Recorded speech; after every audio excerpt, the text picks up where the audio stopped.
Day 18. Fragmented. The silence in my cell had changed. It wasn't absence anymore. It had a heartbeat. It throbbed with things unspoken, echoes of questions I couldn't unask. Like wounds under skin, they pulsed. His last words still hovered in the air, quiet but relentless. Islam never separated morality from politics. The only ones trying are you. I lay on the bed, eyes fixed to a ceiling that had no stars, no end, just shadow. A kind of shadow that watches you back. Then the door sighed open. He entered without ceremony. No clipboard, no performance, just presence. And that presence felt like gravity shifting, subtle but inescapable. "Tell me," he said, his voice smooth, almost gentle. "Has separating Islam from politics made your world any better?" I sat up slowly, tried to anchor myself in a voice I didn't quite believe anymore. "Yes," I said, "people are freer now. They can believe what they want, without the state forcing it on them." He tilted his head, not impressed, just patient.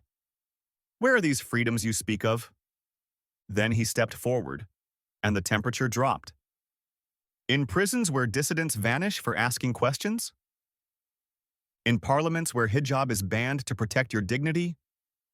In courtrooms where verdicts are priced, not judged?"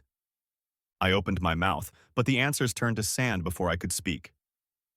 "At least," I tried, "at least religion isn't used to manipulate people anymore." He stared for a long moment, then his lips curled, just barely. "No. Now it's nationalism, or race, or the economy. But manipulation never stopped. It just changed names.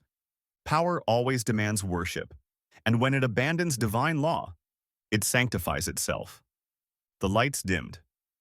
A projection came to life behind him.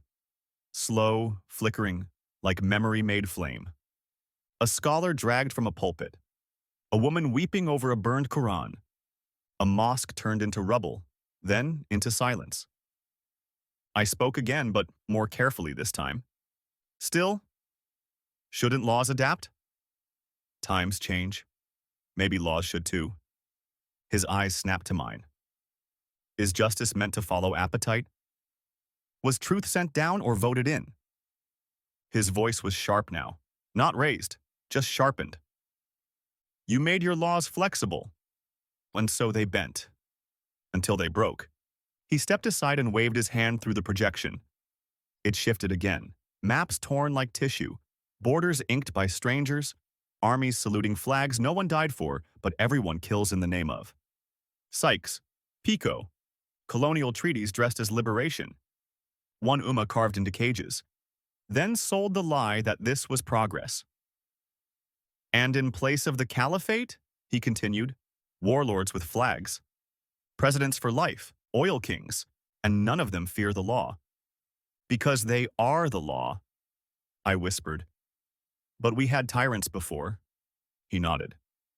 "Yes, but before tyrants feared the scholars, feared the Quran, feared God. Today, they only fear exposure, not judgment."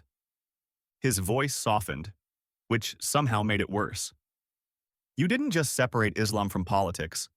You separated justice from power. You took the divine blueprint and replaced it with press releases." Then the projection blinked off. The door slid open behind him, and as he stepped into the corridor's glow, he said one final thing.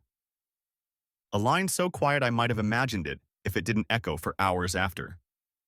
"You broke the vessel and called the shards a mosaic." Then he was gone. I stayed sitting. Not because I couldn't move, but because movement felt like denial, and I'd run out of places to hide.